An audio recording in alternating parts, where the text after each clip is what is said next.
Well, listening to the sounds, you might think you're in New Orleans, but you're halfway around the globe. Motegi, Japan, as we're getting ready for the third race of the 2007 Indycar Racing Series. See, we weren't kidding you. They're playing Dixieland in Japan. ネットワークをお聞きの皆さん、Indy Japan 300. This week, the IndyCar Series travels to the opposite end of the globe as teams lock and load for another race in another world. He's gone from 9th to 2nd.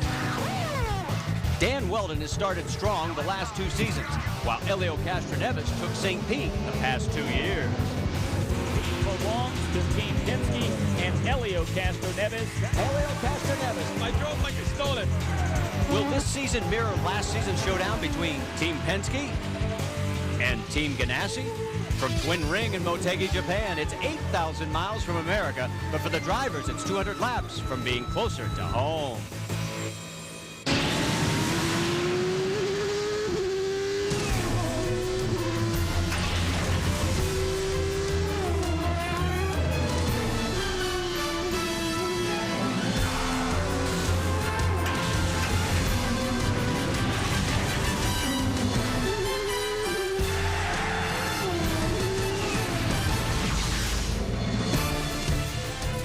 The drivers have come halfway around the world, except for that man, Kosuke Matsuura. This is a home game for him. In fact, this is like his Indy 500. We're just moments away from the command to start engines as we'll get the third stop of the 2007 campaign underway in just a matter of moments here in Motegi, Japan. We welcome you to Firestone Race Day. Stay with us because we'll get you caught up on what's happened so far in practice and qualifying and set the stage for today's Firestone Indy Japan 300. Great crowd on hand, and one of the surprises that they saw in qualifying was the emergence of Helio Castroneves. He hadn't been strong through practice, but if you remember, he was on pole and won back at St. Pete and won the race last year. Guess what? He was winning at St. Pete, and he may win again today. Can he pull it off? We'll find out in just a matter of moments. Helio Castroneves will be our pole sitter here today. Green flag is flying. Helio Castroneves, middle of the track, the pole sitter. Castroneves out front. He's stretching it out to about 3 or 4 car lengths. Contact, a little bump and nudge from Helio Castroneves. Here at St. Petersburg, Florida, the Honda Grand Prix of St. Pete belongs to Team Penske and Helio Castroneves. For Helio Castroneves, this trip to Japan has been very good so far, but Helio, winning the pole is one thing, winning the race another. What is it going to take? Well, looks like the weather keeps changing all the time. Right now, it's the best weather that we have. It's like warm. That's good for the tires. I think consistency is going to be the key. Also, it's going to be a lot of stops if we don't have a yellow. So I believe strategy is going to play as well a big part of this game. So it's going to be something that have to be turn on all the time, ready for any kind of different action. So it'll be interesting.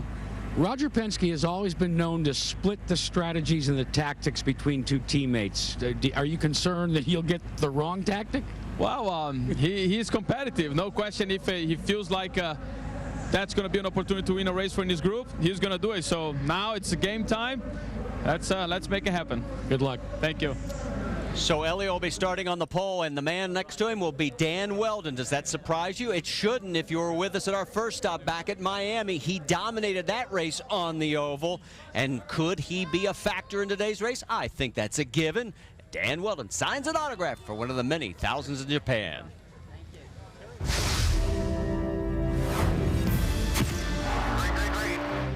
Weldon on the inside. Danny Weldon can put that car anywhere he wants. He goes low, he goes high. Flash bulbs starting to pop with a bit more frequency. Fans starting to celebrate an impressive win. What a dominating performance it has been for the man from England at Homestead Miami Speedway. Twin checkers are out for Dan Weldon. 2007 may be his year. You're right, Marty. Dan Weldon was a terror on the first mile and a half of 2007, but this is Motegi. It is not Homestead. You know this place pretty well, though. What's it take? This is obviously a different track, and you know, in the last couple of years, it's been a little bit different because everybody has the same Honda power plant that I have, whereas before we've always had a distinct advantage with Honda as our engine manufacturer of choice. But it's you know, it's a very difficult track. Turn 3 and Turn 4, you know, are obviously all about handling. It's not a corner that's comfortably flat out. Although this year a lot of people were running flat out in qualifying, but it's you know, it's a long race, and it's about making sure that you have a good balance over, you know, each one of those possibly 4 full stints.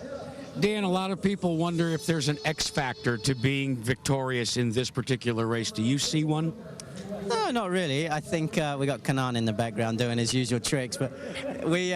I think it's, you know, it's one of those tracks where you need a very disciplined approach from the time you get in the car, and that's important here because without the warm-up you can be tempted into just trying to work on your car in qualifying trim, and you know, hopefully with the work that we've done over these last couple of sessions, we should be pretty good, but you never know.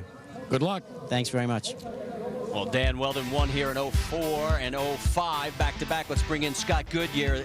Right now, the beginning of the season shaping up a lot of Team Penske versus Team Ganassi. And 2 drivers that just love to go flat out. They drive hard each and every lap, but 2 different types of personalities. You know, Castroneves really puts his emotions on his sleeve, where Weldon really is more reserved. He sort of holds back, you know, but they do run very hard, very fast each and every lap. And you see the trend there from the past in 05 and 06. The man who won at St. Pete came on to win here. Can it happen again? We've already mentioned the fact that it could be Elio's day again, but Danica Patrick may have something to say about it. She had her best qualifying effort since California of 05. She is going to start in the 4th position. That's right, on the outside of row 2 for Andretti Green Racing.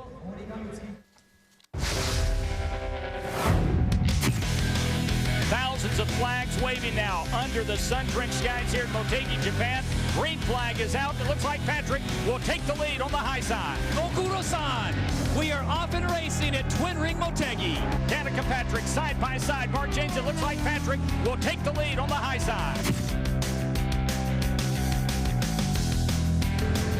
Marty, this has been a pretty good place for Danica Patrick in the past. In fact, Danica, you led your first laps in your career here at Motegi. This is a tricky racetrack. What do you like about it so much? I got asked that the other night, and I said, I don't know. You know, I guess obviously my driving style must suit this place just a little bit. What kind of driving style does it take? I think that you have to be smooth, number one, and I think that you need to make sure that the car's secure in the corner. If you can't hustle through 3 and 4 when it's really tight, then you can't get around the rest of the track. So maybe that's where I'm doing it right. The things between Andretti Green Racing and you, now does the chemistry really begin to percolate for this team? It's definitely coming together, and it will continue to come together until the day we part ways, if that happens. You know, it's going to keep going, but it's definitely starting to mix really well now, and my engineer's starting to read me and have a good gut feeling of what I need in the car. Congratulations and good luck. Yeah, thank you very much. Scott, I want to ask you, why is it certain drivers have certain affinities for certain tracks? Well, I think the big thing for her, Marty, right now is that she is outside of all the media attention sometimes that she gets here in this country, in a situation where she has an opportunity now to go and relax and maybe spend some time to herself. Anytime in America, she is just under pressure all the time. Well, there she is as she's getting ready, and we're getting ready for the start of the race. We thank you for tuning in.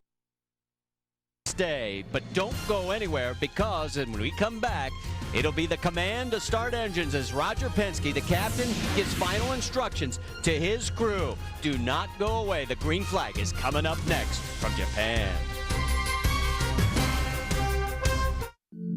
And we welcome you to Twin Ring Motegi in Japan for the 3rd race of 17 on the 2007 IndyCar season. Welcome to the Firestone Indy Japan 300 on this 1.5-mile egg-shaped oval. As you can look down from high above, you can see just how different this track really is. The cars have fired, the engines are up to song, and yes, there's the pace car, and they're already out on their first of what will be 4 pace laps. Now, let's talk a little bit about this track, Scott, because it's very, very unique. Very unique, and as we saw just from that top view, the egg shape that is in this particular track makes it difficult for engineers to get their cars set up for their drivers. Turns 1 and 2 are flat out. over 200 miles an hour entering to 1, and then you go down to 3 and 4, that real tight section, down a couple of gears, and very difficult down there. Watch for the drivers to complain about handling in this racetrack. 10-degree banking, not a lot when you're going over 200 miles an hour. And you're asking where Motegi is? Well, it's 65 miles northeast of Tokyo. Let's take a look at the top 5 in points. As you can see, the cars completing the first pace lap. And you'll notice that Scott Dixon is the man on top by 5 over Dan Weldon, Elio Castroneves.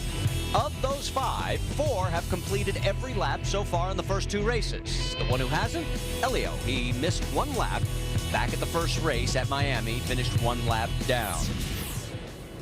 So as we get ready, let's also talk about the Firestone Indy starting grid, because it'll come across the top of your screen. And Elio Castroneves, what was really surprising, Scott, with that pole position, the 18th of his career, was the fact that he really wasn't that pronounced and profound in practice. And he said they made some changes for qualifying. He just actually really allowed it to the point where Ron Rzuski, his engineer, gave him a car that could actually go out there and run flat out all the way around this course. If you notice, the top 7 positions all taken over by 3 teams: Penske, Ganassi, and Andretti Green Racing. And surprising, because Andretti Green Racing just a year ago did not have anything for anybody on a 1.5-mile racetrack. They're behind. All right, let's talk about the ethanol edge. Who are you going to give it to? Well, Elio Castroneves right now, you have to give him the edge. You look at this, you mentioned 18 poles, but his win percentage is wonderful. Whenever he starts from the pole, he's won 33.3 times. Let's get the final update from Jack Arud. Well, Marty, in 2003, when IndyCar Championship went to Scott Dixon, he did it with 3 victories and consistency. Thus far on top of the points in 07, Scott has got the consistency down. Now it's time to win. He is a cold and calculating race driver. Therefore, his nickname is the Iceman. Now, what about Danica Patrick? Danica Mania has been here, and for good cause. She has been quick in every single session. Danica Patrick is someone that needs to win and wants to win. Conventional wisdom is that you win your first race in your 33rd event. Guess what? Today is Danica's 33rd IndyCar start. That is the average, and they're already into turns 3 and 4, so it looks like we are just about to go green here at Motegi. The Firestone Indy Japan 300 is green.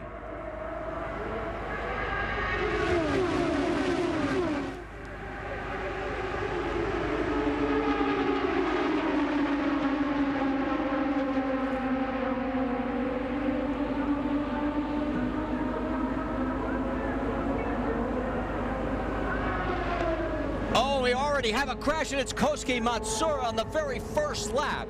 Did not see exactly what happened. He was further back in the pack. You saw that Elio Castroneves got out to a great start, but Kosuke, his day is done already. And Marty, he's got damage all the way around that car. You can see on the front that the wing has actually been damaged and it's missing. The rear wing is actually laying on the ground. Both wheels are actually collapsed, but you know something? The pressure that's on a driver in your hometown area to perform has certainly been this situation probably for Kosuke. You know, he went directly over back home here directly after the St. Pete's race. He's been doing so much promotion, just wants to run well, and I think that was his frustration in the first couple of races because he did not have a chance to show well. He qualified 9th. There he is right there in the middle of your screen. Now, no one's around him at all. The back end's already starting to go around. That means the car is very loose. He's not even really getting that much disturbed air off the cars in front simply because they're not going that much faster. But remember, it's a brand new cold racetrack. Cold tires, full fuel load, the car is very heavy, and this track is only used once a year, so there's not much rubber down on the racetrack at this point in time. He had his best finish at this track last year when he came home in 7th. Unfortunately, this year, Kosuke's going to come home dead last.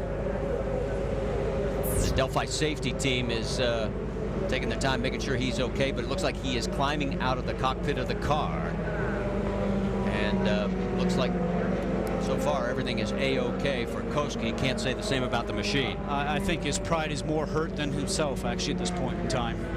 You want to talk about the pressure of competing in your home country? We had a camera follow Kosuke.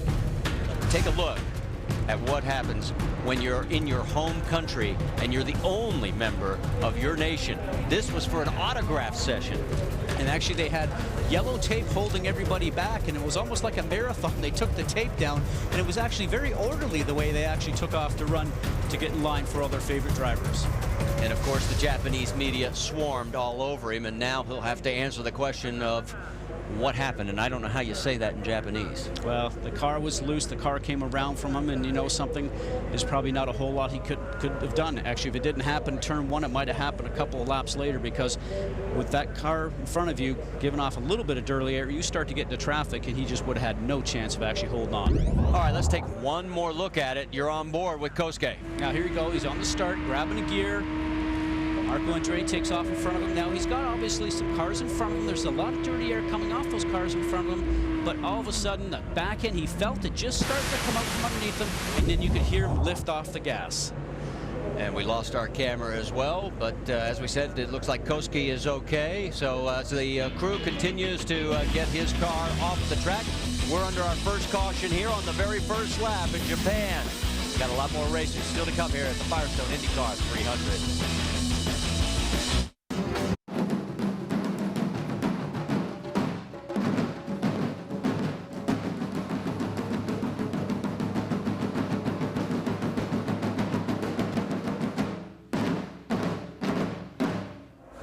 Just some of the sights and sounds of Japan as we are at Twin Ring Motegi getting ready for our restart on lap 9 of 200. It's Elio Castroneves, Dan Weldon, Tony Kanaan, and Sam Hornish Jr. That's right, Hornish started 6th, has moved up to 4th. Danica Patrick started 4th. She's dropped back to 6th. Meanwhile, you go on board for a moment with Dan Weldon in 2nd spot.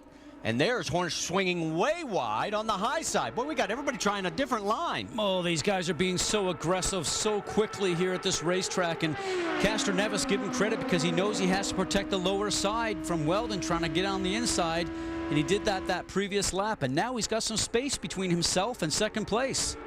Notice them sparking. There is a dip right there at that section of the track. And with full tanks, you'll see a lot of sparks. And there's also a bump between turns 1 and 2. You don't feel it in a road car and a rental car, but you certainly do in these cars, giving these cars just a little bit of understeer as you start to go through the turn. The 9 car of Scott Dixon.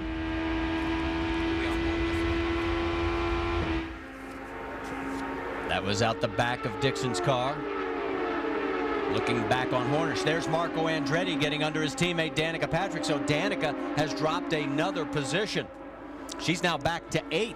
A lot of times she is not that fast at starting the races, likes to get the car comfortable underneath her, waiting for those tire pressures to build up and fuel load to start to burn off just a little bit to get her some comfort zone within that car. Well, I noticed going into 3, it looked like the car twitched a little bit. Let's keep an eye on her right now as she has dropped back from her 4th starting position, now all the way back to 9th. Remember, it's a little warmer today than the previous last couple of days, so the car handling will be a little bit different, but the key thing there again is to make sure that you're communicating with the engineers back in pit lane to tell them what the car is doing to make some changes on your first pit stop. That time looked a lot cleaner through 3 and 4. But so far, Danica Patrick going in the wrong direction. Meanwhile, look at the battle up in the position with Tony Kanaan and the number 10 of Dan Weldon. Whoa, this is for 2nd. And this is at 205 miles an hour, just inches away from each other.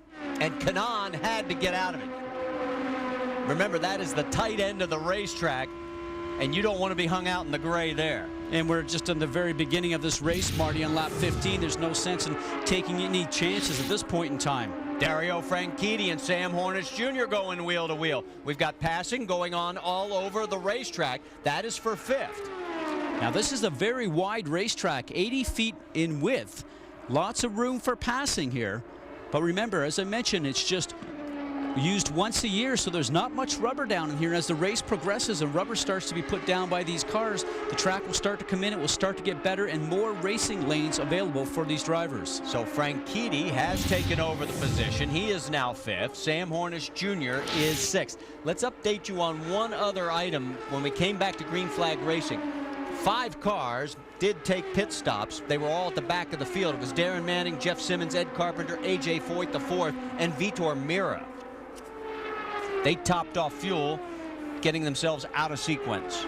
So just a little bit of different strategy there, and that's one of the things to watch for in this race today. If their car is not maybe working as strong as it could do, that's when you want to maybe come up with a different strategy and maybe see if you can catch a yellow and be lucky. You can also be unlucky sometimes, like we had just a couple of years ago with Thomas Scheckter running out of fuel just with 2 laps left to go when he was leading. Danica Patrick has gotten back around Marco Andretti. She has retaken 8th, so what you were saying, Scott, now coming to fruition. She likes to get comfortable with the car, get the tires up to temperature. Now she's starting to move back forward again. We found out that Jack Arute has caught up with Kosuke Matsuura.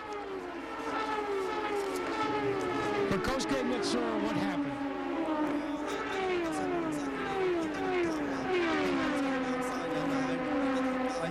And I was lifting, the front of me, there's a 3 wide, and I had a, really dirty air, and I think, tire was too cold, and heavy fuel, and I think I had a bottoming a little bit, and I don't know why I spun. This is your Indy 500. Can you describe the feelings of disappointment? Well, I'm so disappointed. I'm sorry for the Japanese fans, and but team did a great job this weekend, and this is my mistake. So, pay back next couple of races. Well, it's been a tough year for Kosuke. 2 DNFs in 3 races, and also he lost 17 laps at St. Petersburg due to that early crash damage with Jeff Simmons. Now let's go back to this battle with Danica Patrick and Marco Andretti. Jack Arute, you've got more on Danica? Yeah, Marty, I do. Danica Patrick complaining of a push in her race car. I just talked to Kim Green. He's not at all concerned about it. Scott, as you alluded to, you've got to burn this 22 gallons of ethanol down. They feel that the car will come to her, but right now she's using the onboard weight jacker to try and compensate. Patience is the key right now for Danica. And Jack, that's some great information there, because what ends up happening as this track changes, the driver has some options inside the cockpit with that weight jacker, with the adjustable roll bars to tune the car into the track as it is changing. But as we saw Marco Andretti getting past her again, maybe the car is actually not working to her liking. All right, you're looking at our race leader, Helio Castroneves. He's now led in 3 of his 5 IndyCar starts here at Twin Ring Motegi, 04, 06, and now 07. Will he stay there like he did at St. Petersburg, where he led for 95 laps? Come on back and find out. Back here at the Twin Ring Motegi, let's take it back to Homestead. We mentioned Kosuke Matsuura's had a rough start to the year. That's the end result of tango with Jeff Simmons. And then in St. Petersburg, Simmons and Kosuke again get together. This is where he lost 17 laps and was not real thrilled with Mr. Simmons. Ended up getting fined for a lot of things that happened both on the air and in the pits. And then here's what happened today. It has just been an awful, awful start to the 07 season for Kosuke Matsuura. Now you're on board with Dan Weldon as he is flying around this racetrack, trying to catch up to Helio Castroneves, who's got a 2.7 second lead. And that is Franchitti going under Scott Dixon. So that is for position. That is for 4th on the racetrack. So Dario Franchitti is moving up, and there is Sam Hornish lurking in the wings. These guys are having a great battle between all teams, seesawing back and forth. It looks like right now, we talked about this track being difficult because of the egg shape, and the car's working well in, say, turns 1 and 2, but not well in 3 and 4. Looks like a lot of these drivers right now are battling to try to get a good, consistent car at both ends, and that works for a couple of laps, and then it goes away. Looks like there's going to be a lot of the seesawing going on throughout this complete event. And here comes Marco Andretti closing in on Sam Hornish for 6th spot. Now, he said in qualifying they didn't have a great qualifying, as you know, but they just took some downforce off the car. He had some understeer. He wasn't very pleased with it. Couldn't drive flat out all the way around. And he said it's because we've been working mostly in the race setup right now to get ready for the race. Saw Marco's stats, age 20, already has 1 IndyCar win in his hip pocket. That was Sonoma on the road course last year. Still trying to track down Sam Hornish Jr., but they're pretty much holding station right now. Now let's talk about Kosuke Matsuura's teammate Vitor Meira, because Meira is already 3 laps down in this race, but here's one of the reasons why. Let's take you back to the first practice session earlier this week. And Marty, this was only actually on the second lap of the first practice session. It looks like maybe the car's sparking a lot. We see that. The car starts to wiggle. Did it bottom out? Was the tire pressures maybe not up quite enough? They don't really know for certain, but I'll tell you something. That was damage on that car. They went to 4T, the spare car, and that's what he's out there driving in right now. And you see the yellow flashing for debris out on the race course. But just to finish up with Vitor, as you mentioned, 3 laps down, I saw him come into the pits underneath one of those yellows. They took out 3 or 4 turns of the front wing, so maybe they made a change on both these cars for the race itself from practice, and both of them don't seem to be working very well at all. Obviously, Koski's already crashed his car. Well, and more on that in a second. The yellow is for debris, so that's going to slow everybody down here on lap 32 on our second caution. The common denominator in both those crashes, Koski mentioned bottoming out. We saw the bottoming out on Vitor's car. Maybe it's the common factor. So we are hearing that the leaders will pit. Now, this will be early, but it'll give everybody a chance to get a read on fuel mileage, take a look at the tires, and, you know, find out exactly where their car is. Well, they probably have depleted about half their fuel load so far, and with that 8 or 10 laps that we had on the first caution, they probably certainly could have put another 20 into the books. But right now, when you're under caution, that's when you take advantage of the slow pace to get in and get your work done. So let's watch the leader. If the leader goes in, everybody will follow. Well, and of course, for the leader, Helio Castroneves, Rick Reineman is not going to be in that pit after 367 consecutive races, 23 years. The man who's always on the right front tire for Team Penske. He's had a injury that put him on the sidelines, an Achilles injury that they misdiagnosed and made it worse, and he's gone for surgery, and he's back in Indianapolis and watching the race. He said that it was going to just kill him to get into the shop as he did and walk around and see everybody has left for Japan, but he wants to be back for Indianapolis, but might be a little bit too soon. But I wouldn't be surprised to see him jump over the wall even with a cast on. I'm surprised they have not opened the pit lane. Jack, you've got more? Well, yeah, guys, Sean Hanrahan has been pressed into service to replace Reineman in changing the right front tire. But you know that Rick Reineman is probably the feisty little guy, oldest guy on this pit stop team for Team Penske. Guess who steps in? The biggest guy that changes the right rear. Eric Prentice has been calling all the strategy, all the chief mechanics roles. We talked to the guys about Rick Reineman, and they told me he's already sneaked back into the shop a couple of times. Tim Cindric told me they told him, we don't want you to work on the car in Kansas coming up, and he said, well, let's discuss it when you get back from Japan. So it's going to be interesting to see how long Reineman sits on the sidelines, guys. Well, it looks like the pits are finally open, and yes, here comes everybody down, so we'll get to see Sean Hanrahan in action, and I'm sure Rick's going to be critiquing. He's probably back home taking notes right now, and now going to have some information for the guys when they get around to say on what they can do better.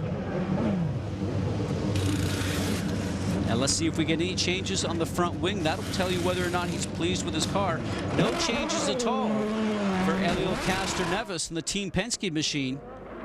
Weldon out right behind him. Tony Kanaan, Sam Hornish, Marco Andretti, the big winner there. He gets out before Scott Dixon. So a great pit stop for the 26 team for Marco Andretti. So he's going to pick up a few spots courtesy of his pit crew, and I'm sure he'll be grateful for that. But Helio Castroneves is still the man on point. And so far, it has been a great start to the year for that man right there, Helio.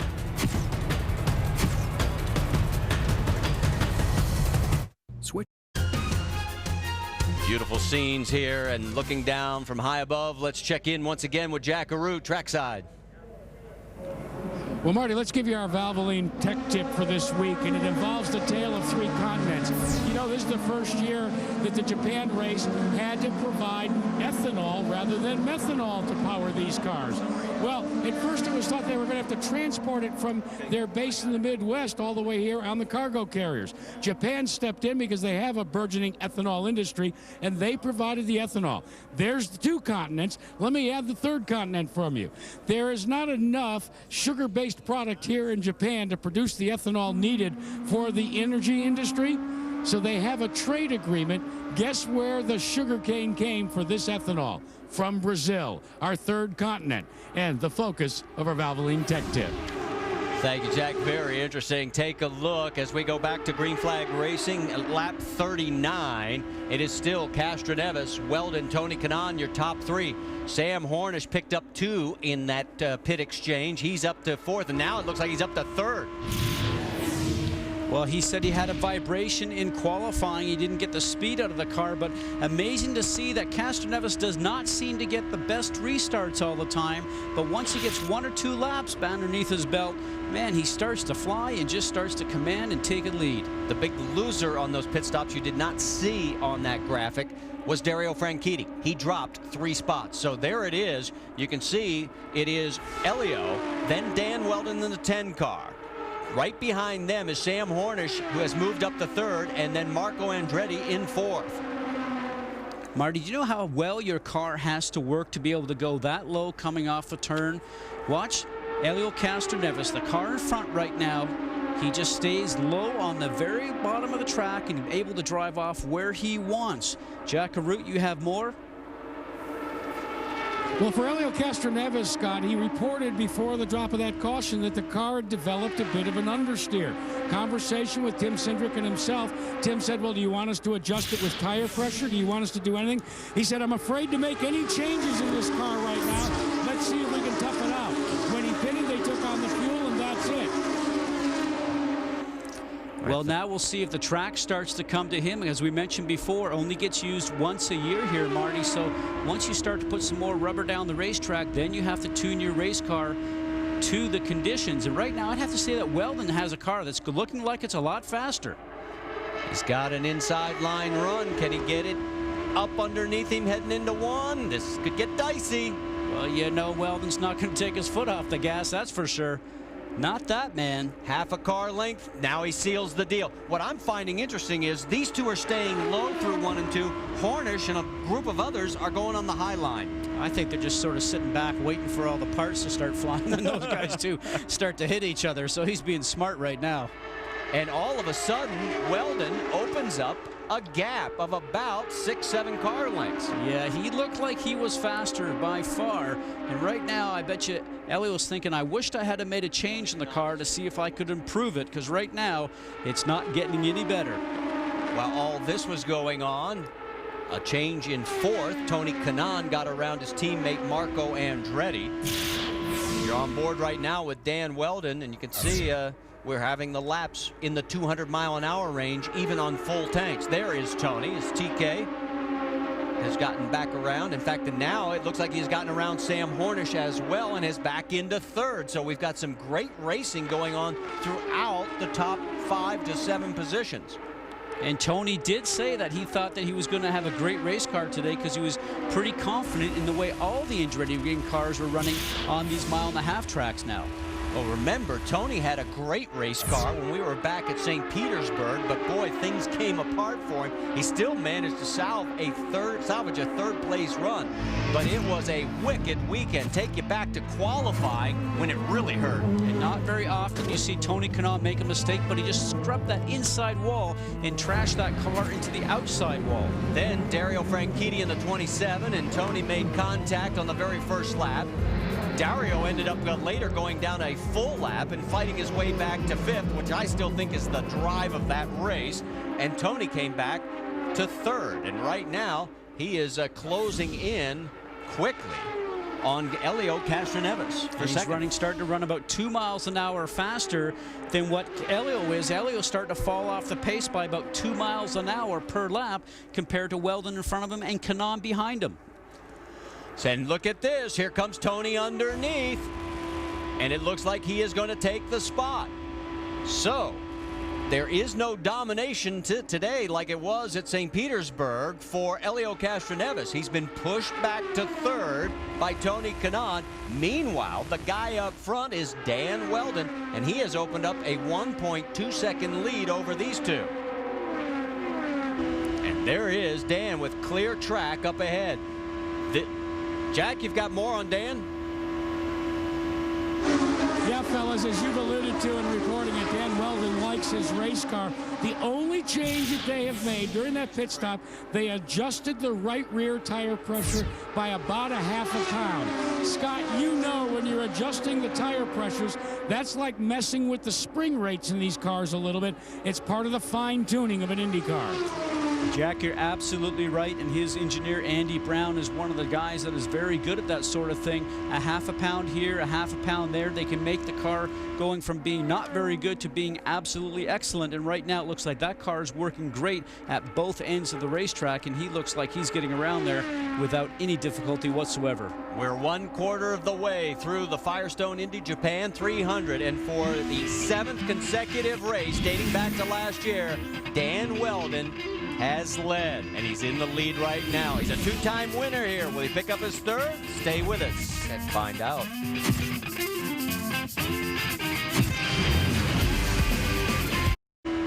And there's our leader, and that is Dan Weldon, the man who dominated at Homestead, Miami. Here we are on lap 65 of 200 in Japan, race number 3 of the 2007 campaign. And here's our Firestone lap leaders.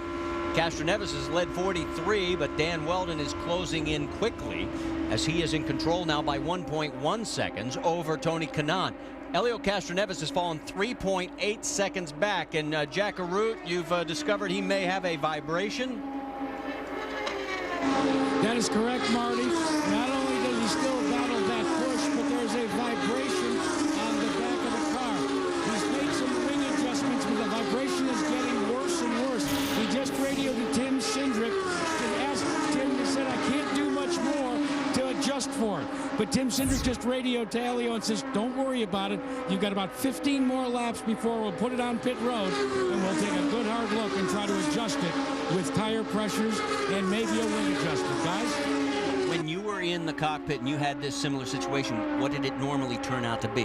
Well, sometimes it could have just been a tire weight had actually come off that they used to balance the tires, or maybe he's picked up some rubber on the tires itself, and that throws the balance of the tires off. And, you know, those Firestone Firehawks are excellent tires. All these drivers rave about these tires. So we see just a little bit of a wiggle through 3 and 4 there with Elio Castroneves. But the most important thing is, though, don't let it beat you in the mind. Make sure that you're just driving your same line and just count off the laps, and then go in there, let them look at it, put new tires on, and go back out, and there's your answer. So you totally write off the fact that it could be a mechanical issue? Well, you get a good feel for it. It's very difficult. I mean, if there is something with a half shaft or a CV joint or something like that going on in the back, you know, you have to, it's a risk-reward ratio. Are you going to keep your foot into it and drive it hard? That's what he's doing right now. If it gets really, really bad, then he'll come into pit lane early. All right, while all this has been taking place, let's update you on some other developments. Vitor Meira has withdrawn from the race. He has parked it. That car has just been so ill handling, they decided not to take the chance of balling up another piece of machinery. Remember, we are heading to Kansas next week. They've got very short turnaround time. Not only that, then the opening weekend for the Indianapolis Motor Speedway is the following Sunday, and then through the month of May, and then we're on to Milwaukee and then into Texas. So that's like almost like 7 in a row.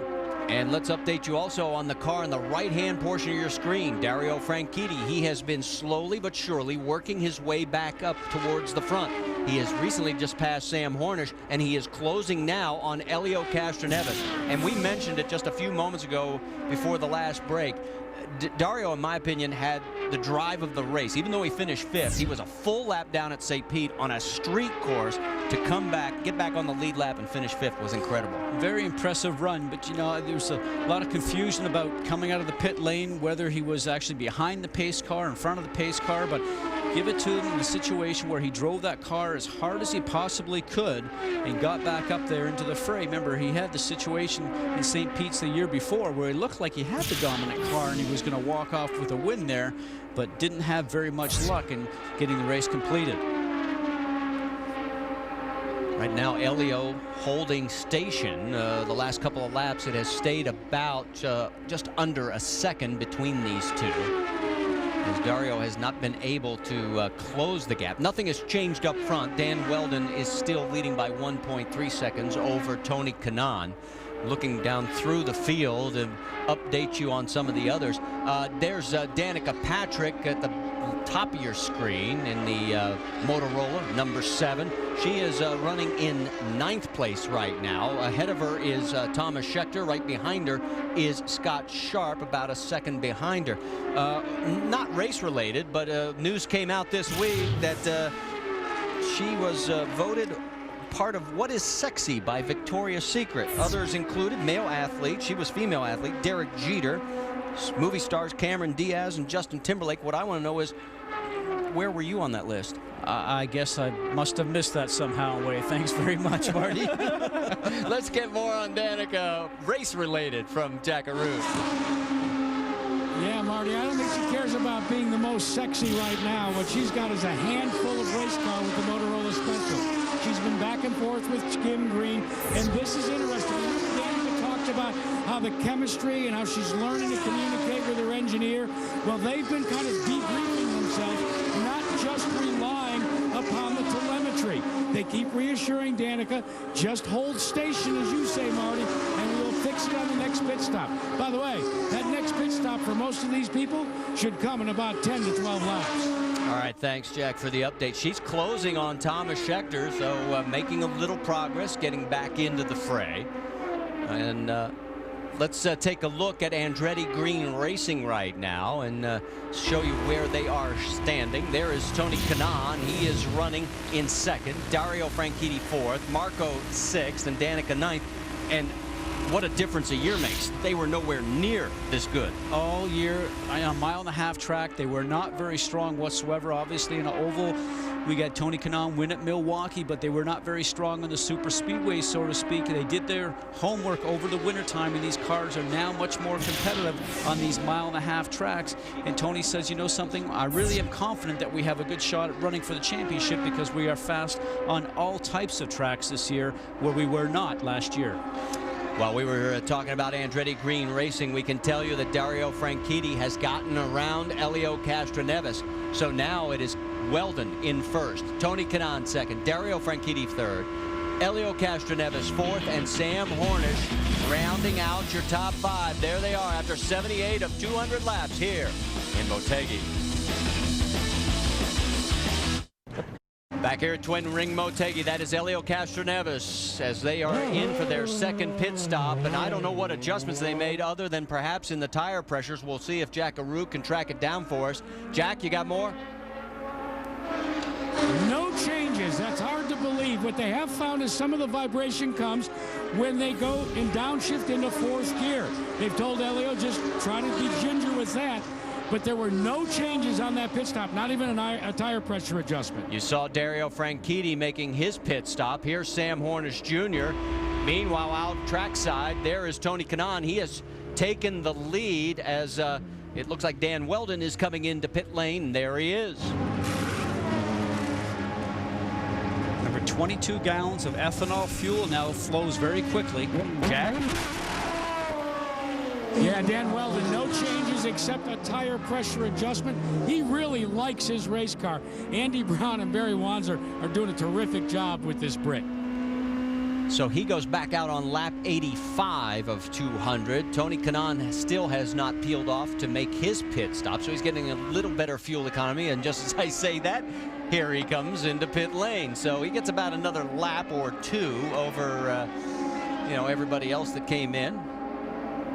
And this is where Tony Kanaan is usually very good, getting in here as quickly as possible on the in-lap.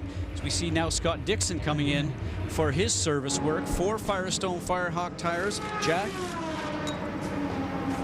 A wing adjustment by Scott Dixon's going down. He's taking the 23 gallons, guys. He's on his way. Tony Kanaan is up next. And there is Kanaan. The work is finished already, and they are back out onto the racetrack here on lap 86. So we'll wait to see how everything shakes out. There is Dan Weldon.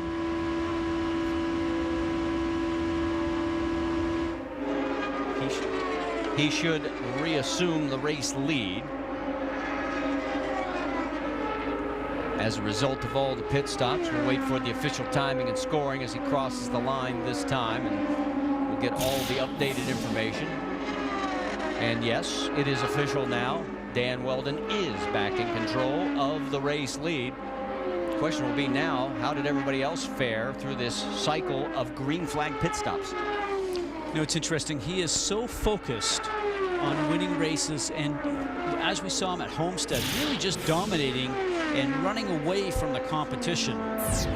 Disappointed that St. Pete's I didn't have the opportunity to be more competitive there. Remember on the restart, Elio Castroneves in the last turn, the hairpin turn, did a little bit of a bump and run, knocked him out of the way and took off. There was a lot of discussion with the teams after that. Chip Ganassi was not very happy with that situation.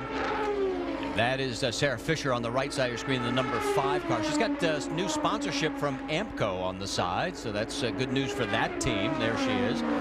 She is already, though, down 2 laps in 15th. Now they'll go on board with Tony Kanaan, and we're going to sit back as he goes through 1 and 2, watch him, and all the way through 3 and 4. As we ride along here, just watch how smooth he is with his hands. He's used the right hand, clicking up to a gear, going into the turn. Down 1-2 gears sometimes in turns 3 and 4. Back on the throttle. Remember, this is an egg-shaped racetrack, a little slower down there, but 195 miles an hour versus just over 200 coming into turns 1 and 2 where he is right now. Will not lift off the gas. You see the scenery go by so fast. The thing I noticed is his hands. He's not fighting the steering wheel at all. Good balance on the race car. And he seems to be very happy with that when you're working that. And if he does have to have a little bit of changes in the car, remember that weight jacker and also the roll bars are an option for him inside the cockpit as a driver. Another guy that's got it on a rail right now is that man, the number 10 of Dan Weldon. He's our race leader, leading Tony Kanaan by 3.4 seconds. Then it's another 7 seconds back to Dario Franchitti in 3rd. So the field is sort of stretched out as a result of this second round of pit stops. And Dan Weldon's in control.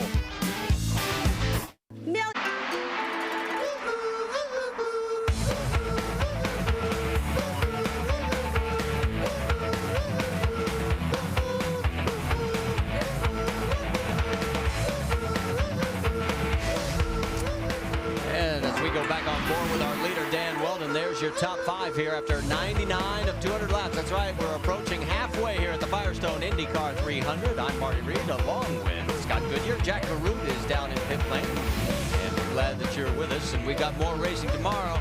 The Grand Prix of Houston returns to the streets of Houston for the 2nd consecutive year. 3-time series champion Sebastian Bourdais looks to defend his victory in Houston from last year as Will Power looks to build on his season opening win. That's at 3 Eastern tomorrow on ESPN.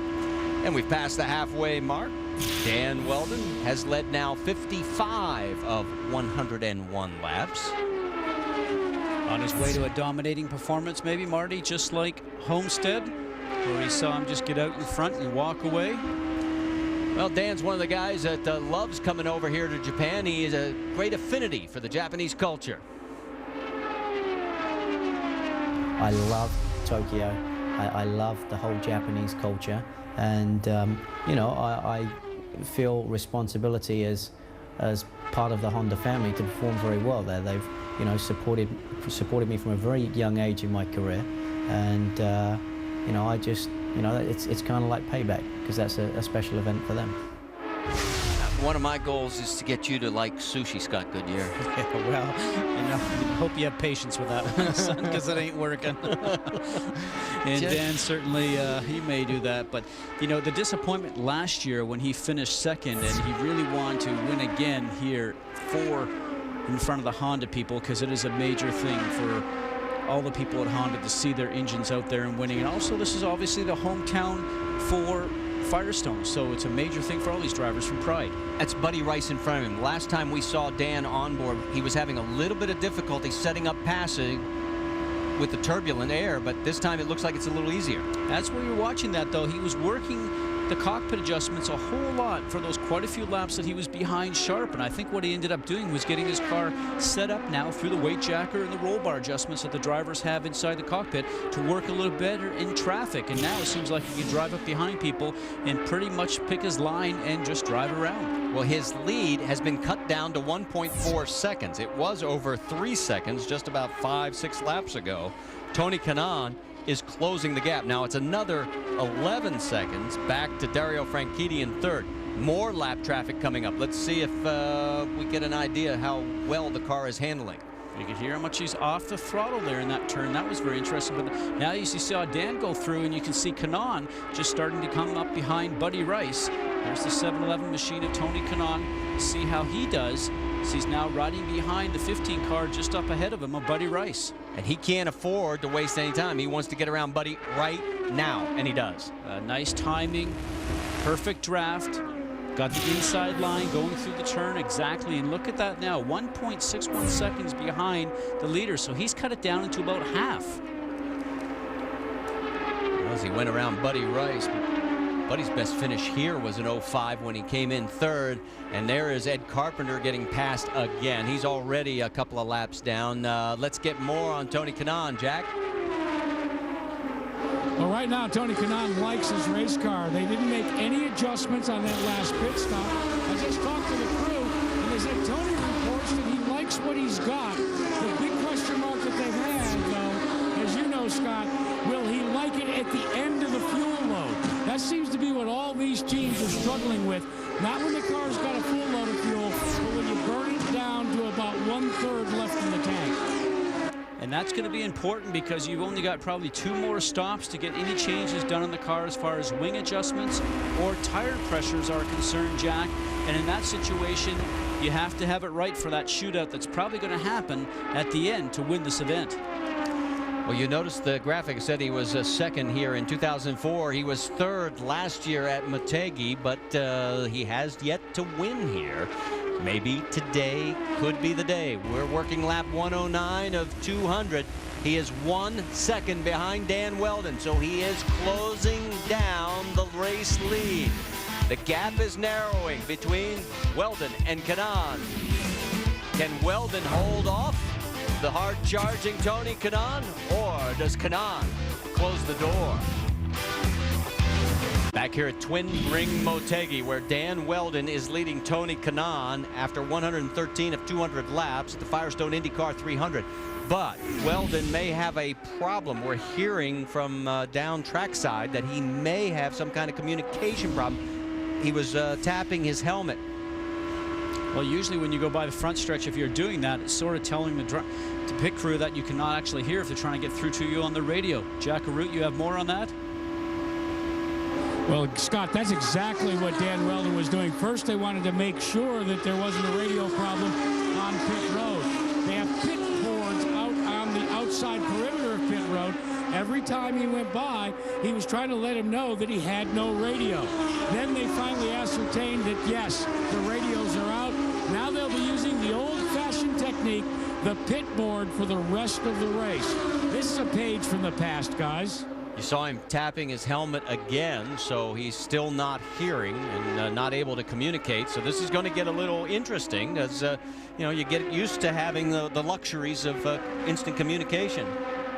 Well, what usually ends up happening is as you're going along the front stretch now, watch his hand. He's actually touching the top of his helmet, and they'll have a system that you generally do is that you touch the top of your helmet for a yes or a no, and maybe your fist is out in front of your helmet for whatever the opposite might be. Each team has their own way of communicating, so we don't know if that's yes or no, but at least he's actually giving them some type of an answer. See those 2 cars up ahead? Guess who they are?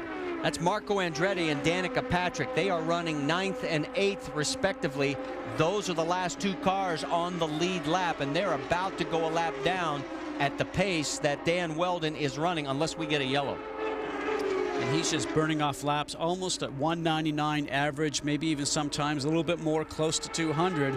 And Danica and Marco Andretti are down around 197, so a couple of miles an hour quicker. Now, both Marco Andretti and Danica Patrick have heard on the radio from their team that the leader is coming close. As you can see right now how close it is behind from Marco Andretti, and he's now starting to push and look for a way around the 7 car of Danica Patrick. And this is interesting because they were given the blue flag to, you know, to move over and let the race leader, and they're saying, heck no, we're not going to do that because we got our own race going on here. Well, not only they got their own race, Marty, they don't want to go down a lap because they want to stay in the lead lap and maybe have an opportunity to improve the car on the next pit stop. And boy, he was aggressive on just jumping on the inside of Danica. She got out of the groove of that black groove there and into the gray. You saw the dust come up on the racetrack. And I've had that before, Marty, and her heart rate just went up about 20 beats a minute. Well, she made a nice job of keeping it from sliding all the way up into the wall, but it did cost her. She's now a lap down in 9th place. Let's go back and take another look at this. As I mentioned, the team would have told both those drivers, our leaders coming up from behind, so get going a little quicker. She couldn't get her car going any faster. She didn't want to close the team door on her teammate that was coming underneath her, but she could have just got herself down to the line just a little closer before Marco actually took the inside line. But boy, that was close. Usually you don't retrieve the car in that situation, Marty. So Danica, albeit now look at this. Tony Kanaan gets underneath Dan Weldon. I'm wondering if Weldon got held up by that third car that was in the shot there. Well, the always aggressive Tony Kanaan was sitting back there waiting for the right opportunity. And now let's see if he can actually hold pace with what Weldon had before, or is Weldon's car starting to go away on him just a little bit? We did see him struggle a little bit before in traffic. Now let's see the pace of Tony Kanaan. That is our 4th lead change between 3 different drivers. So Tony Kanaan gets back out in front and immediately opens up some room. So does Dan Weldon have a problem with the number 10 Target Ganassi racing machine? To tell you how much he slowed down that lap that he probably got caught in traffic, Dan Weldon ran a lap of just over 192 miles an hour when he was running 199 before, so dropped off the pace dramatically when he got caught in traffic. Now look at the relationship. Tony's going across the line. There's Weldon right there, and he's now got Danica on the tail. Remember, she's still a lap down. And Jack, you've got an update on what's going on with Dan Weldon? Yes, I do, Marty, and Scott was absolutely correct. Coming up on one of the Vision's cars driven by Thomas Schechter, Dan Weldon had to get completely out of the throttle to try and keep the car from getting away from him.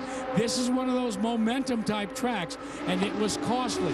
That backing out of the throttle, because remember, Weldon has been able to flat-foot it all the way around here, just downshifting. Well, they had to build the momentum up. There's nothing wrong with the performance of the car, because remember, fellas, even though Weldon doesn't have his radio, they still do have telemetry, so they can see. They just can't tell Dan what's going on.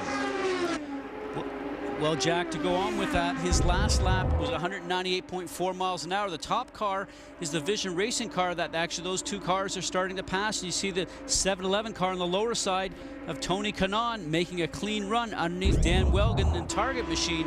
But Dan Weldon, that last lap, ran a quicker lap than Tony Kanaan did. So remember at Homestead when he had a problem in the pits, he came out, he had patience, he turned around, regained the lead back in about 10 or 11 laps. So see if he has patience this time. So right now, Tony Kanaan out in front of Dan Weldon. Dario Franchitti is a distant 3rd by about 14 seconds. And then it's another 3 seconds back to Sam Hornish in 4th. Elio Castroneves rounds out your top 5. We've got 8 cars on the lead lap. The next victim for the race leader is now Thomas Schechter, who's in 8th. Stay with us.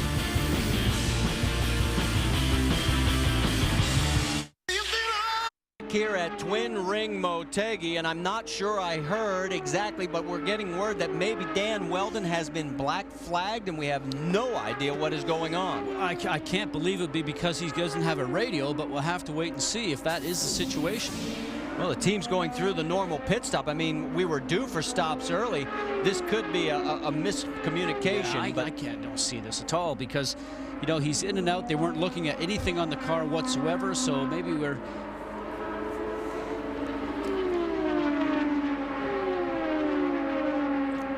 So we have a situation right now, you know, there is a situation right now that if the driver is about ready to run out of fuel, then maybe they could actually black flag him to actually have him come in so he wouldn't run out of fuel on the track. But and that's the word we're getting now, is that race officials were getting ready to do that as a favor to Ganassi Racing, they can request that of a race official to black flag him to get him to come in if they know they're going to have a problem. And Dan did manage to see the pit sign, did come in, so no black flag. He's still on the race lead lap. And meanwhile, all the cycling begins now as he has made his stop. Danica Patrick is now shown in second position, and that's only because everybody else is taking their pit stops right now, except for Tony Kanaan. Again, he's got a little better fuel economy than everybody else. An extra lap or two, which sometimes, as we see him now, just heading into the pit lane, would that give him maybe the extra lap or two that might be needed towards the end? Sometimes that plays out. Remember, everybody still has one stop to go, or those that have not already made their stops, like Dan Weldon and now Tony Kanaan. 60 miles an hour pit lane speed here at Twin Ring Motegi. You see Danica Patrick also making her stop. Clock is running on Kanaan. Jack, you've got it? Yeah, it's just a phenomenal stop for Tony Kanaan. No major adjustments on the car. He lights up the Firestone tires, and it was just tires and fuel, no tire pressure adjustments.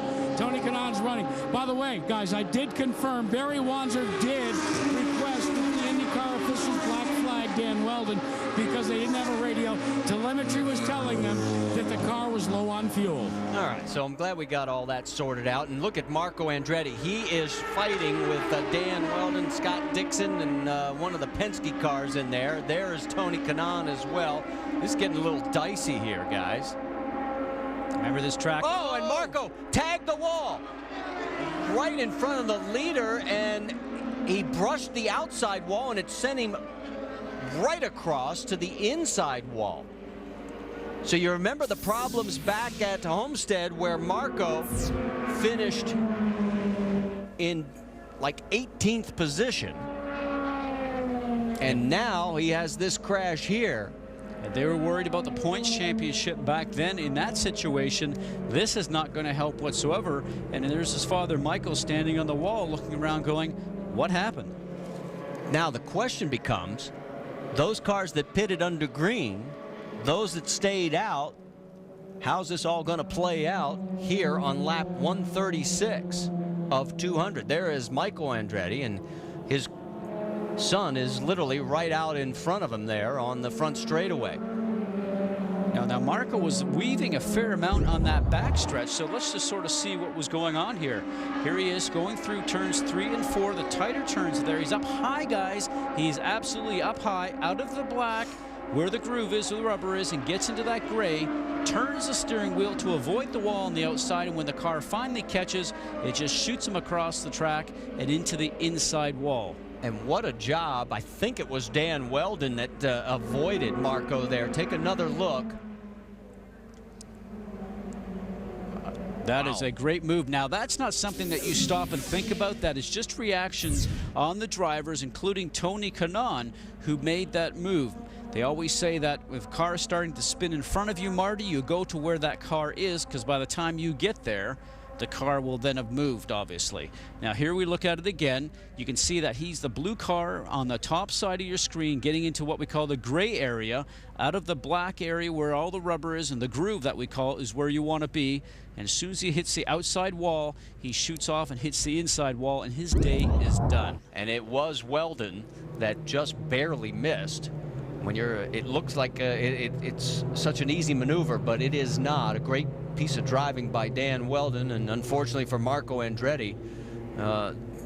In fact, we talked to Mario back at St. Petersburg, and he said bluntly, we cannot afford any more mishaps, any miscues from here on out after what happened at Homestead, and here they are here. It makes the championship a long shot. That's what he was saying at that point in time. But we also said, you know, some of the things to watch for today was to protect your equipment, because you've really got 7 weeks on the trot here between the race here, Kansas, getting into the month of May, and then into Milwaukee and Texas. So these guys are certainly going to have some work to do to be able to get the car ready for the Kansas race coming up next weekend. Right now we are showing 6 cars on the lead lap. There's Marco climbing out of the car. He's talking to the Delphi safety crew. Pit lane is open. It looks like both Penske cars are going to take the opportunity to come in. So is the 14 of Darren Manning, but he is well back. He's 1 lap down. Also, the 9 of Scott Dixon is coming in. This is when you take advantage. You were asking Marty, when it's yellow like this and the pace is slow on the racetrack, 60 miles an hour behind the pace car, this is when you come in and get your service work done. You will not lose a lap like you would underneath a green flag stop. Jack? Elio Castroneves, he hit the wall, guys, about 20 laps ago, just slightly. They make a major wing adjustment, 2 full turns. They say the right rear has been hitting a little bit, been bottoming out on the right rear side of the car. So he needed this pit stop. But as he was coming in, he says, guys, if you can take some wing out of there, maybe we can keep it from bottoming it out in the right rear. He said, I think when I hit the wall, I might have messed it up a bit. Well, and if you're wondering if they can make it to the end, the answer is no. I mean, we're working lap 138 of 200. Everybody's going to still need one more stop. But we're under our 3rd caution here after Marco Andretti tags the wall here at Twin Ring Motegi. Dan Weldon's the race leader. All right, let's show you what the leaderboard looks like right now. And our 3rd yellow is about to come to conclusion as we got Dan Weldon, Tony Kanaan, Sam Hornish, Scott Dixon, and Elio Castroneves. We only have 6 cars on the lead lap. Now, what was interesting, just while we were in the break, Dario Franchitti was running 3rd, but he took a pit stop, and we were looking at it. We're working on lap 148 of 200. Scott, he cannot make it to the end. What's the strategy? Well, he's gambling that there might maybe just be another yellow somewhere. That's a long yellow, rather, to be able to clean up a wreck, and maybe there's enough laps in there to make it to the end. We'll have to wait and see. Well, we'll follow that strategy, see if it plays out. But right now, obviously the man of the hour has been Dan Weldon again, along with Tony Kanaan, as we're getting ready to go green flag racing on lap 148 of 200 here at Twin Ring Motegi. Put the hammer down. Here we go. Boy, and that's exactly what Dan Weldon did. As soon as that pace car came off in turn 1 that previous lap, he was on the gas. Now remember, you've got lap vehicles in front of and in between the race leaders and the top 6 that are on the lead lap. There's Sam Hornish. He is running 3rd right now, but well back of Dan Weldon, courtesy of all the lap traffic. And this is difficult because, you know, you're just out of the pits usually right now. Tires are a little bit cold. You have to get them up to pressure. You want to be aggressive. You want to get past those lap cars that are in front of you, but you have to tiptoe sometimes so you don't have the car come out from underneath you. Well, Sam got around Sarah Fisher and Buddy Rice, I should say, in the 15. And Scott Dixon is next to get around. Now, there's a lot of people that are saying right now with Sam Hornish doing this bush racing that he's doing, is he really lost the final touch to be able to really understand what's going on and keep the car as fast as it could be on an oval. You can see the top 6 cars right now on the lead lap, and as Sam Hornish is trying to get through some of this traffic, some people wonder whether that big 3,400-pound car that they run over there in NASCAR is really throwing off that last little bit of edge that he generally had on an oval. Well, he has not had a great deal of success over on the Busch Series, but I don't buy into the theory that it's affecting his performance over here at all. I think there's a lot of teams that would take Sam Hornish right now on their IndyCar team. Boy, I've always said that, you know, you can take Sam having just a normal day and he's as fast as just about everybody else generally. Well, Sam just got around 2 of the Vision Racing entries. They're both a lap down. Meanwhile, there is the race leader going out of view. Tony Kanaan is in 2nd. Sam is now 3rd. And now, finally, all the lap vehicles are away from the top 3 contenders. Now, this is where we'll get an indication of how good the cars are after the last pit stop. Maybe some tire pressure adjustments, some wing adjustments, and we'll start to see how these guys are running. We had a situation where Weldon has always been strong and running very strong and always going quickly. He's been doing 199.6 that last lap, and Tony Kanaan was 199.99, so a little quicker. Will he be able to close the gap up to Dan Weldon, who's just ahead of him? While all this is going on, obviously we want to get an update on the situation with Marco Andretti. Jack, what's the latest? Well, guys, Marco Andretti has been transferred to the infield care center. He was complaining of shoulder pain, so they have given him an x-ray. The initial read on the x-ray is negative, but they want to go and do another x-ray just to make absolutely certain. So he's going to be in there for a while, but overall, it's good news for Marco. Well, he tagged all 4 corners of the race car, hitting the outside wall and then caroming off into the inside wall. So yeah, you've been there, you know how painful that can be. Well, you know, when you slap the wall like that, he's doing that, remember, at 200 miles an hour. We've been watching these guys go around here for the last hour or so, and they make it look easy, but when you go off and something happens to the car and you become a passenger, hitting something at 200 miles an hour certainly puts a lot of G-force effect into your body, and also he has that long trip back home tomorrow to get ready for Kansas next week. Well, Dan Weldon, you can see the battle between first and second. Tony Kanaan is that close, just 0.7 of a second behind. Sam Hornish is third. There's your top 5 after 157 laps here at Twin Ring Motegi. Twin Ring Motegi, if you're just tuning in, it got off to a bad start on lap number 1 for hometown favorite Kosuke Matsuura. He crashed. Great battle for the lead early in the race. That's Tony Kanaan going around Dan Weldon. Elio Castroneves has also led in the fray. And then it was Marco Andretti, as we just mentioned before the break, tagging both walls. He's got a soreness in his shoulder, but other than that, the word is good right now. The car cannot say the same. Meanwhile, as we get back to the race, we've got 6 cars on the lead lap. There's your top 5. The 6th car on the lead lap is Dario Franchitti. He is 10 seconds behind race leader Dan Weldon. There is Franchitti, first car in your screen, and a couple of the vision entries right behind him. They are both a lap down.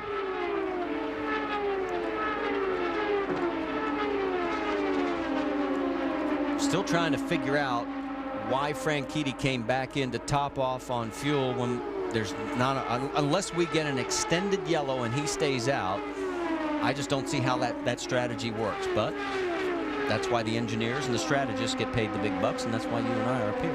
Well, he'd still have to have a fast enough car to be able to hold everybody off, because they'd go in obviously for their fuel, get some fresh tires, and he'd be staying out in a car that was going to have obviously a lot more laps on his Firestone Firehawks. But this is why we're sort of waiting for it all to play out, and that's the exciting part.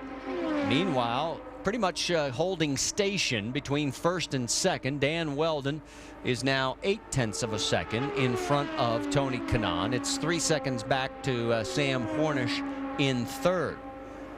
Now, this is an important part of the race, Marty, because these guys know they have one more opportunity to make some changes in the cars on this last pit stop, and that's going to be all they're going to be able to do for that shootout that's invariably usually comes at the end. So it's going to be very important for them to communicate with their engineers on what the car is doing and what they want out of the car to enable them to be able to go just that little bit quicker when it comes down for that run for the checkered flag. You can see our Firestone lap leaders. We've had 5 lead changes amongst those 3, and right now it's Dan Weldon. But one of the things I'm wondering if it might play into the race is that Dan Weldon gets about 4 laps less on a load of fuel than Tony Kanaan. Let's get more from Dan Weldon from Jackaroo. Well, not only Dan Weldon, Tony Kanaan, and Sam Hornish. Guys, here's the way it is shaking out. I just checked with all 3 crews. Dan Weldon cannot make the distance. Neither can Tony Kanaan. Now, Tony Kanaan, because he has a radio, has been told to go to full rich and just drop the hammer. They've tried by board to say the same thing to Dan Weldon. What about Roger Penske's car with Sam Hornish Jr.? I just talked to Roger. I said, can you go the distance? He shook his head and he said, yes, we just have to conserve a little fuel. Well, this will be interesting. You know, the one thing we have not talked about is the fact that you can lean that motor back.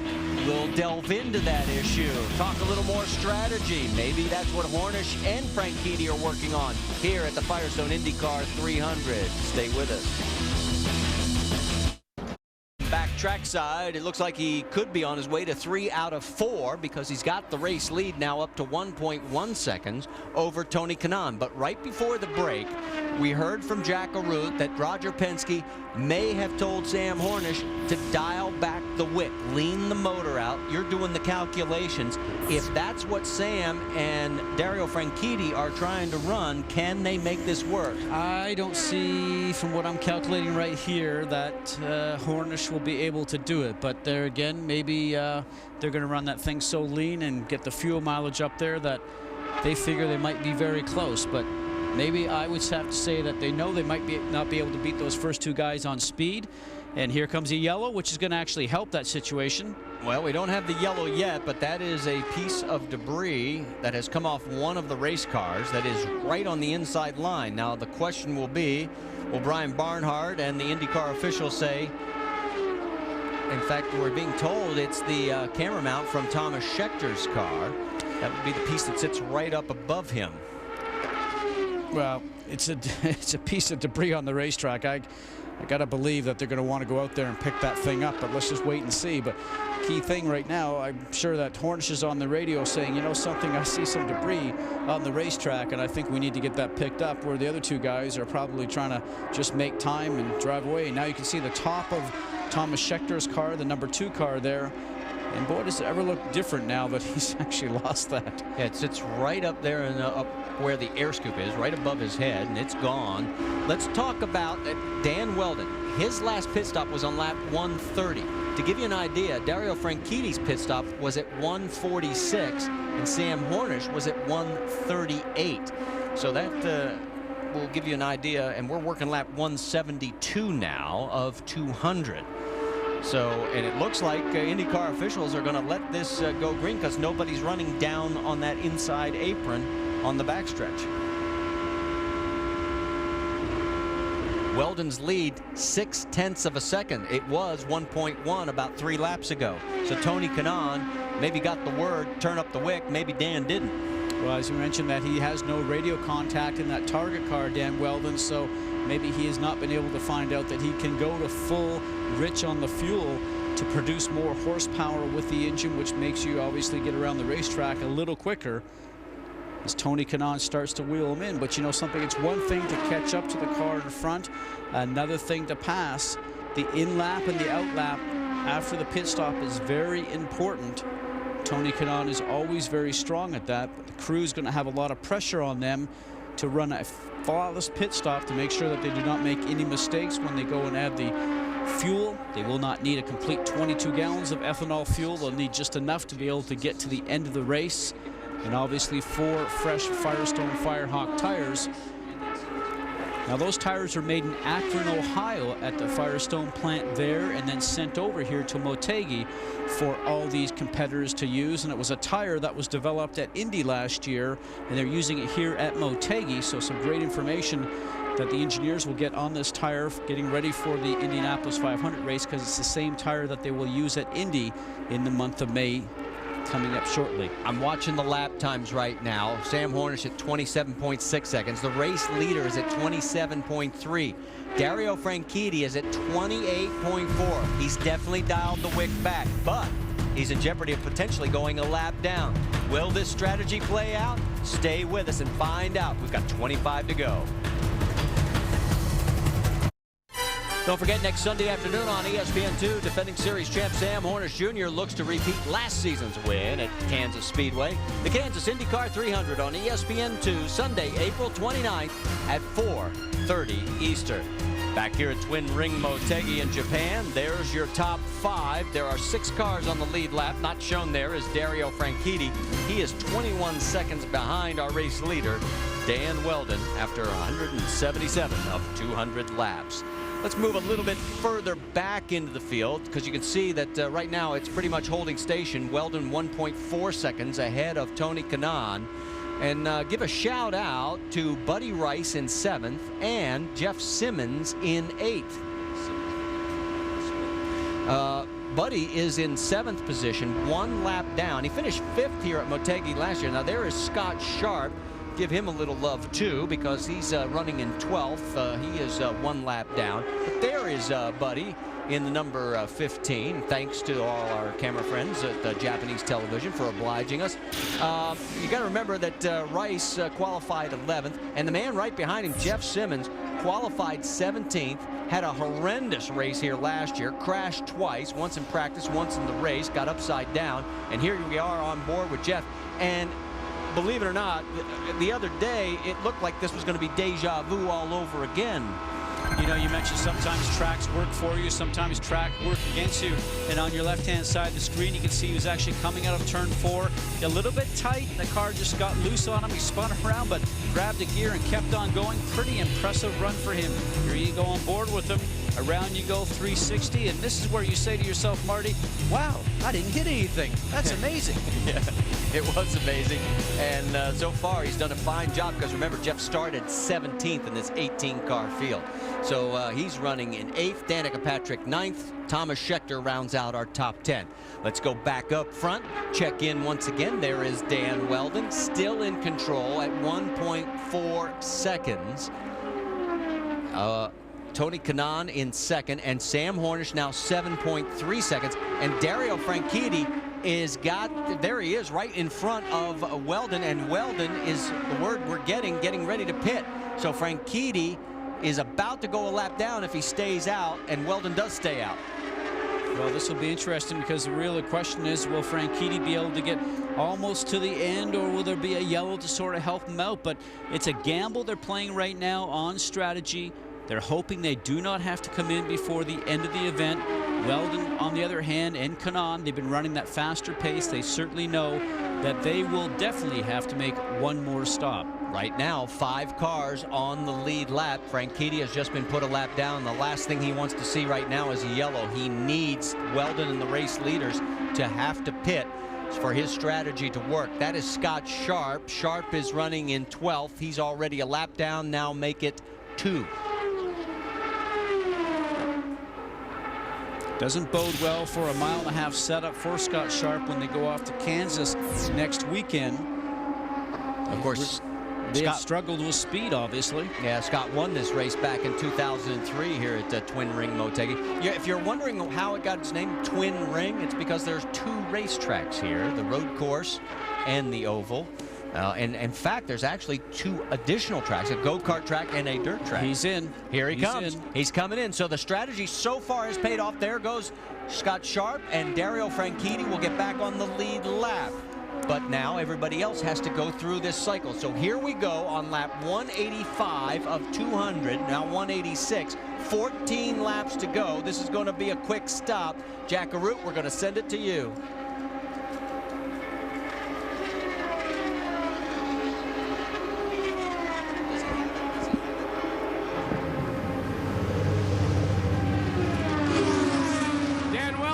Pit road just for fuel.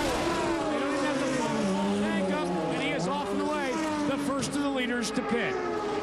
So Weldon the first to blink. Tony Kanaan inherits the race lead, and now Kanaan, that makes our 6th different lead change amongst the 3, and he is right on the tail end and putting Scott Sharp 2 laps down again. So Tony Kanaan still has a pit stop to make. Remember, he went 4 laps longer the last time. Motegi, that is Elio Castroneves making his last pit stop. He puts on 4 fresh Firestones and fuel, so that one's going to take longer. There goes Tony Kanaan zipping on by. Now remember, he's been dealing with some handling issues on his car, so fresh tires will give that little bit of extra grip that will actually help him make the car work just better for him. The other drivers were pleased with their cars, so they could just take on fuel and not have to worry about putting on fresh Firestone tires. We talk about Tony Kanaan and the fact that he has gotten better fuel economy the entire race, about 4 laps more every cycle than Dan Weldon. We're getting the word that he will pit this time by, which means if they do not take tires, they got less time to have to put in less fuel. Well, here they go. He's actually on the entrance lane right now. This is where you want to carry as much speed as possible all the way around at 60 miles an hour once you hit the zone of the pit entrance right there. And boy, this seems so slow when you're in such a hurry to get back on the racetrack. With 10 laps remaining, Jack Arute, the race leader, is coming your way. Tony Kanaan, for the final time, brings the 7-11 in for literally a big gulp, and that is just good. Didn't take much, and he is back up to speed. Exit speed off. Back out on the racetrack will be critical. So Sam Hornish Jr. now inherits the race lead. He has not stopped, nor has Dario Franchitti. And the question becomes, where does everybody shake out after these pit stops with 8 laps to go? Now, can Hornish make this stretch? Well, there you go. Remember, he's last pitted on lap 138. Same with Dixon. And Kanaan just came in recently. The captain, Roger Penske, told Jack Arute he thinks he can do it because they turned the wick back a little bit. And he may just pull this off. 7 laps remaining. He's got a 4.5-second lead over our points leader, Scott Dixon. And Dixon running in second place again for the 3rd race in a row. It's amazing, but you see, here comes Hornish right now down to the pit lane, you know, and I didn't think that could work out. He was running 194 miles an hour those last couple of laps to try and save fuel. So the strategy does not pay off for Team Penske. Hornish blinks. That means Scott Dixon will inherit the race lead, and Jack Arute, the number 6, is heading your way.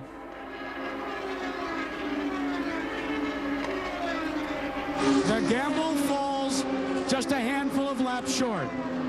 Being vectored in is Sam Hornish Jr. He had run himself right out of fuel to where they have to use the starter to refire the engine. Nothing is going right. Roger Penske trying to maintain some calm. The car does now fire, but still not enough fuel to keep it going. Oh my, this is a long stop. It finally fires and it's off and away. Well over 20 seconds. Scott Dixon peels off Jack, and he is pulling into pit lane. So that means Tony Kanaan, who had to take less fuel. Jack, you're there? And it was a quick stop for Scott Dixon, but Dixon has been, just as I said at the top of the show, just persevering, trying to maintain some consistency. I don't think he's got enough guys to win, but he also right now is in the hunt in the top 3 before that pit stop. In fact, as you know, he was leading. Well, have to wait and see. Here's the thing that has played and paid dividends. Remember, we talked about the fact that Kanaan got better fuel mileage? He spent less time in the pits that last stop. Guess what? He's got the race lead thanks to that. You know, and he's doing the exact same speed right now that Dan Weldon is. That's Danny's behind him by just about 1 second, and they're both doing 197.5 miles an hour. Not surprised to see Dixon come in also, because he did pit at lap 138, the same with what Hornish did. So I think they were playing a little bit of poker, those guys, about thinking they could get all the way to the end. They were just gambling that there would be a yellow. Well, the strategy has paid off so far for Dario Franchitti. He is back up to 3rd place. Remember, he turned the wick back. Almost, in fact, did go a lap down at one point when Dan Weldon passed him right before Weldon peeled off for his last stop. But with 2 laps to go this time by, Weldon's got to dig deep if he's going to reel in Tony Kanaan. Well, as much as he's going to stand up in the seat and have a run at it here right now, Tony Kanaan is a pretty tough customer, knows what he has to do, just keep his foot flat in the floor. And we always say, getting up to behind the car is one thing, but passing is another. You can imagine how wide that car will become for Tony Kanaan if he sees Dan Weldon even getting close. This time by, it will be the white flag. There it is. Tony Kanaan and Dan Weldon, and Weldon has cut it down to just 0.3 of a second. That's Weldon right behind him. Does he have anything to get around Kanaan? Kanaan finished 2nd here in 2004. He was 3rd last year. Is he going to win it? Weldon is closing quickly. They're through 3 out of 4 down the stretch. It's going to be Tony Kanaan taking the win for Andretti Green Racing. Dan Weldon in 2nd, and Dario Franchitti will cross the line in 3rd. For Kanaan, it's his 8th career win, his first since last year at Milwaukee. And the third win at Twin Ring Motegi in the last 4 years for Andretti Green Racing. Of course, it was Dan Weldon who had those other 2 wins when he was driving for AGR. So the complexion of the championship season has changed a little bit. We thought it was going to be all this Team Penske and Target Ganassi, and here comes Andretti Green back into the mix. We thought it was all going to be red and white from what we saw at Homestead, but now all of a sudden we've got some green and white involved in it. And we mentioned the numerous times Andretti Green Racing did their homework over the winter time. They now have some competitive cars on 1.5 mile tracks, and Tony said, I think we have a run at the championship, and that looks to be the case because he's now second in the championship hunt. Dan Weldon will come out of this race with the points lead. You mentioned Tony will jump up to second, and Scott Dixon will drop to third. Now, those are the unofficial points. We'll get the calculators out and make sure we have everything. There is Dan Weldon as he you know, he's finishing second. He should be pleased with this, but you know when you interview Dan Weldon, he will not be happy whatsoever. He wants to win every lap that he's out there, every race. He doesn't want to leave anything on the table, and you have to think about points. You have to think about getting to the end of the season, taking a run at the championship. That will probably reflect to him on the way home on this long trip getting back to the States. Tony Kanaan started the season with a 5th place finish at Homestead, 3rd at St. Petersburg. Remember after that first lap spin when he had contact with his teammate Dario Franchitti, and now he comes home in the winner's circle. We'll talk to him when we come back. That began before Tony ever got out of the car. This was just a few moments ago. They finally let him out. In fact, Jack Arute has caught up with him in winner's circle. Well, Tony Kanaan has made it to victory lane. TK, congratulations. Thank you. Thank you very much. It's this team, and you got to thank all my, my teammates, my boss, Peter Tino, that it's at home. They did a great job in the wind tunnel for us, and we turned it around. I want to say hi to my wife that she's back home in Brazil because she's pregnant, and honey, this is for us, all of us. DK, let me go back to Miami. You told me after the Miami race that you learned a lot about perseverance during that race. You had a little bit today there. You had to be patient and you had to persevere. Did you draw upon your Homestead experience? For sure. I guess as a Brazilian, I'm not very patient, and racing is teaching me how to be patient, and today it paid off. It was a great strategy. The car was awesome all day. We've been strong all day long. I mean, I felt bad for Mike and the boss because I think Hold on, there's somebody here that wants to congratulate you. Thanks, brother. Good job, brother. Thank you. Thank you. So, hey, this is for my guys in this team that work so hard. So, hopefully this is just the beginning. And as we take a look at the results, you'll notice that only 4 cars ended up on the lead lap. That's because of all those late pit stops. And notice Sam Horner, Shanelio Castroneves, the last time Team Penske was a lap down with both cars, Sonoma, 2005. Jack Arute's caught up with 2nd place, Dan Weldon. Let's go to him. Well, Marty, he already congratulated the winner, but what sort of a factor did not having a radio, Dan, for more than half the race come into play, the outcome? No, I think, in all honesty, we had a very good car today. I think you got to credit Andy Brown. He's working under tough circumstances, and yet again gave me, a fantastic car. But there was, there was a mistake made by us, and it cost us a race win. And this is the same thing that we had last year that cost us a championship. And in hindsight, we gave away 10 points. But it's always good when Tony wins, and he pushed me hard, raced me very clean, and likewise. So it's a pleasure to race him, and obviously Honda yet again performed very well. I mean, the equality that they give to every one of these IndyCar drivers is second to none. It's perfect. Help me to understand, what sort of difficult circumstances are Andy working under? Well, it's a high pressure championship, and you got to perform every race, and this is what IndyCar is fantastic for, because of the fact that everybody is within not tenths of a second, it's hundredths, and that's difficult. That's difficult and I'm not the easiest guy to work with. I think I put a lot of pressure on people, and that's we've got to look into why the radio didn't work, because we were conservative with pit stops and stuff like that, and that cost us a win. Thanks, Dan. Thanks. Marty?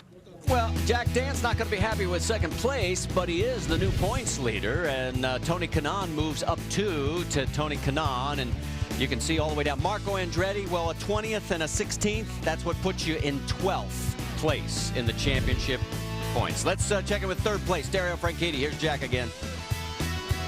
Dario, bold gamble, fuel conservation. How concerned? I hope they don't ever do that to me again. I didn't think there was any way we were going to do it. And they kept asking for this astronomical fuel number. I said, how would you like me to do it? You want me to park it? I can park it on the track. The car was really fast, and the Canadian Club car was so quick today. And we were, at times we got held up in traffic. Then we'd start catching on the leaders again. But that was our gamble, and we didn't quite pull it off. But I'm really happy for TK, happy for AGR, and it's all right. Third's okay. We'll keep fighting. When you have a drive like that, what do you have to draw from within, as you say, not to say, what do you want me to do here? You're letting people pass, trying to draft them. I was lifting all the way down the back straight and then trying to ride wide open through 3 and 4. So the car was pretty sketchy coming off of 4, and I was getting, pick up on the tires. It's a long day. The first part of the race was great fun. I don't want to do that second part again. That was hard. This turns things around, though, for you, and how important is that? Because the early part of this season has been a bit of a disappointment. It's been disappointing, but we've had 3 good cars. I mean, today, we were very disappointed with the car yesterday, and today we had a rocket ship. So that bodes well for Indy. This is the Indianapolis tire that the Firestone have given us, so it bodes well. So hopefully we can show them what we've got at Indy. So fuel conservation, Marty, hey, don't worry about it. If it makes you feel good going into Indy, it's all good.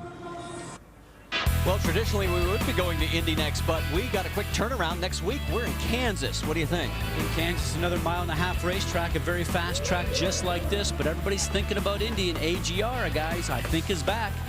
And you're a little concerned about Team Penske, aren't you, on a 1.5 mile? They seem like they have been struggling, maybe not as fast as they should be at Homestead, but I'm sure they'll be back for Indy.